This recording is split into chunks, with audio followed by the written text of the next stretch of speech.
Hi, my name is Tawny Sayer, and today I'm going to be talking about the 10 effective and 10 ineffective ways of giving a speech. So I'm going to start with the first 10, ineffective. So we're going to start with 1 being monotone. Obviously, like, speech giving isn't always the funnest thing to do, but the more you kind of lower and higher and lower your voice, makes it more a little exciting and intriguing for your audience members. So making sure that you're not monotone during your speeches.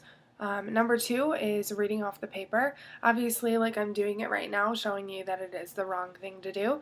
You want to make sure it's okay to glance every once in a while, but not completely staring head on into the paper. Number 3, nervousness. Nervousness shows you think you're more nervous than it shows. So just making sure that, even if you are nervous, that your audience doesn't see that. And think about everything except your nervousness. Just kind of roll with the punches and keep your speech going. So being nervous and showing you're nervous is bad ways of speech giving. Having no visual aid is number 4 for bad speech giving. Okay, speeches are really boring to give, and they're even more boring to listen to. So having visual aid and things people can look at except for you is kind of a good way to keep your speeches going and entertaining for people. Number 5 is getting distracted easily.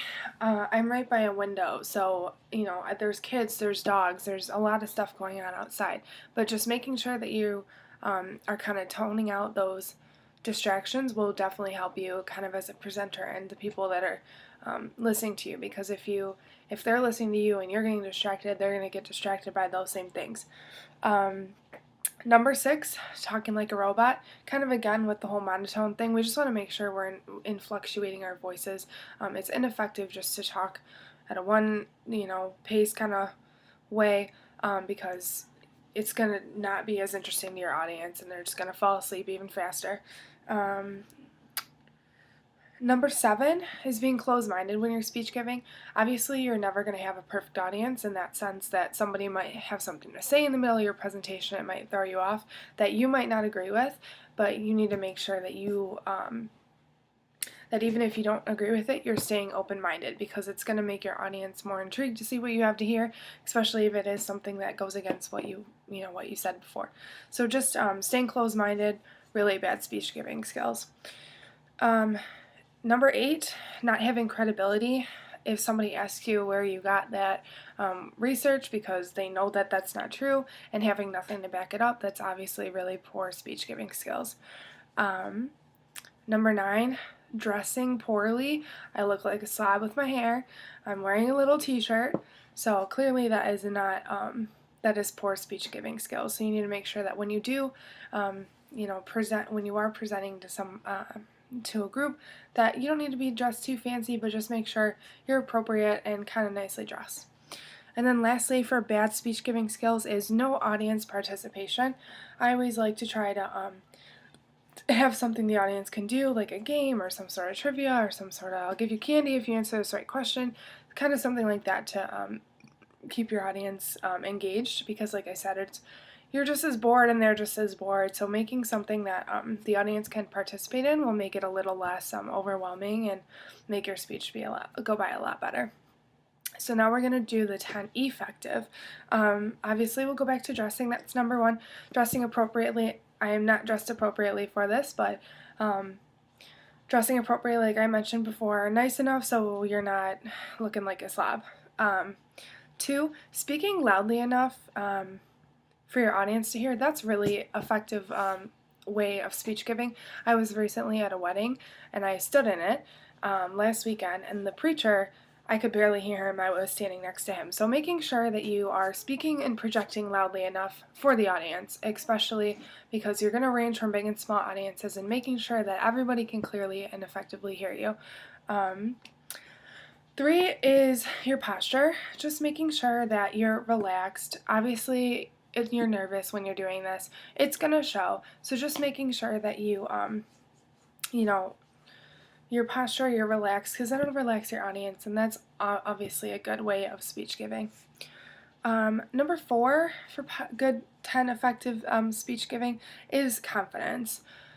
Obviously, you might not feel confident when you're going up there, but just making sure that you are trying to show confidence the best you can is really effective in speech giving. Number 5 is your enthusiasm. How enthusiastic you are about something is going to make the audience that much more enthusiastic about the same topic, even if it's not something they care about. So just making sure your enthusiasm shows is a good way of speech giving. Number 6 is your hand gestures. Again, you don't want to talk like a robot and just stand there like nothing. So using your hands kind of emphasizes, again, that those postures, that confidence. So showing your enthusiasm or showing hand gestures just kind of emphasizes your speech. So it's good, but don't overdo it. Number 7 is the knowledge of the topic. That's really important, especially when you're giving a speech. You definitely want to make sure that you know what you're talking about and have the evidence to prove it. So that knowing what you're talking about is effective for speech giving. Number 8, tuning out distractions. Again, I just talked about before, I'm right by a window, so I know there's things like dogs and children running around outside. You're never going to have a perfect audience, so just making sure that you have the ability to tune out those distractions, whatever they may be. It's never going to be complete, perfect situation. So just making sure that you aren't distracted, and thus far your audience isn't distracted. Number 8 is eye contact. That's really important with speech giving. Like I said before, your groups are going to range from large to small, so just making sure that you don't have to direct eye contact with everybody and stare them down, but just making sure that you kind of are pinpointing your main groups. It always helps me just for the nervousness, not looking at people, just kind of look at the top of their heads, so at least it kind of shows you're making that eye contact, even if you're indirectly showing it. So just making sure you're always making eye contact with the audience. It'll show them that you're engaged, so just make sure to always do that. And then number 10 for effective is speaking fluently. Obviously, we all have our slang and all have our things like that, but just making sure that we're pronunciating our words, not using any slang that anyone might not understand, and all that good stuff. So those are my 10 effective and ineffective speech giving skills. Thanks.